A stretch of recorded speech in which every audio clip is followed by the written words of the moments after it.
Media మిత్రులందరికీ నమస్కారం. ఇవాళ ఈ మీడియా సమావేశం యొక్క ముఖ్య ఉద్దేశం ఏంటంటే, దర్శి నియోజకవర్గంలో చాలామంది నిరుద్యోగ యువత ఉన్నారు. వారికి ఎలక్షన్ ప్రచారంలో మా హామీల్లో భాగంగా ఉద్యోగం కల్పించే బాధ్యత తీసుకున్నాము. మేము హెచ్ఆర్కో అనే సంస్థతో జతకట్టి జాబ్ మేళా నిర్వహిస్తున్నాము. రేపు 18వ తారీఖున పీటీఎస్ కన్వెన్షన్లో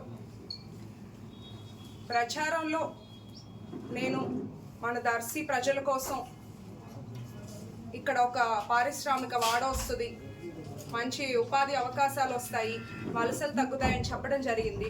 అది కొంత సమయం పడుతుంది కాబట్టి ఈలోగా ఈ జాబ్ మేళా ఏర్పాటు చేస్తున్నాము. ఈ జాబ్ మేళాలో సుమారు 25-30 కంపెనీస్ పాల్గొంటారు. ఈ జాబ్ మేళాకి 10th inter, ITI, degree, pharmacy, B Tech, PG చదివిన వారందరూ అర్హులు.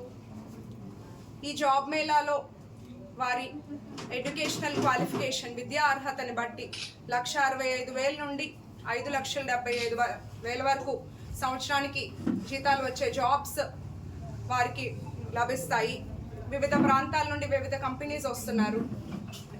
ఇందులో పాల్గొనే యువత 8 కాపీస్ రెజ్యూమ్స్, 8 కాపీల resume, Aadhaar card xerox, PAN card copy, passport size photos, వారి ఎడ్యుకేషనల్ సర్టిఫికేట్స్ తప్పకుండా తీసుకొని రావాలి.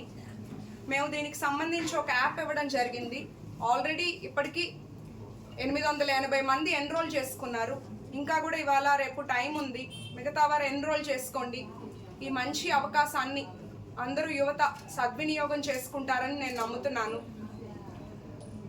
నాకు ప్రచారంలో చాలా మంది తల్లిదండ్రులు బాధపడ్డారు. మా పాప ఇట్లా బీటెక్ చదువుకుంది, బాబు ఇలా ఎంబీఏ చేశాడు, ఖాళీగా ఉన్నాడు, ఏదైనా చూడండి అమ్మా అని. వారికి ఇచ్చిన మాట ప్రకారం మేము మా వంతుగా సహాయం చేయాలి అని ఈ నిర్ణయం తీసుకున్నాము. మనం చూస్తున్నాం, ఇప్పుడు మన కూటమి ప్రభుత్వం ఏర్పడి 100 రోజుల్లోనే సంక్షేమం, అభివృద్ధి సమపాళ్లలో తీసుకెళ్తున్నారు. మన ముఖ్యమంత్రి గారు ఎంతో చురుగ్గా పనిచేస్తున్నారు. మన ముఖ్యమంత్రి గారు, ఉప ముఖ్యమంత్రి గారు వారి బాటలోనే మనం కూడా చేయగలిగినంత చేయాలని నిర్ణయం తీసుకోవడం జరిగింది. యువత అందరూ ఈ మంచి అవకాశాన్ని సద్వినియోగం చేసుకోవాలని కోరుకుంటున్నాను. ఇది ఎంప్లాయ్మెంట్ సెల్ సంబంధించిన పోస్టర్ రిలీజ్ చేస్తున్నాము.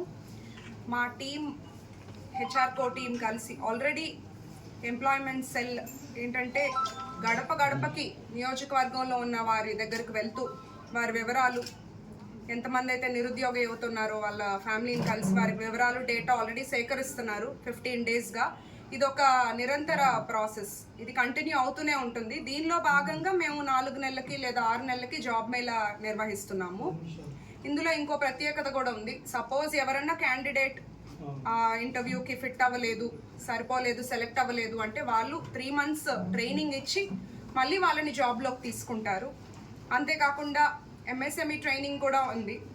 దాని ద్వారా చదువుకొని వారికి సర్టిఫికేట్స్ ఎలిజిబిలిటీ క్రైటీరియాలో ఫిట్ అయ్యి వాళ్ళకి కూడా ఏదన్నా చిన్నపాటి లోన్లు అవకాశాలు కల్పిస్తాం.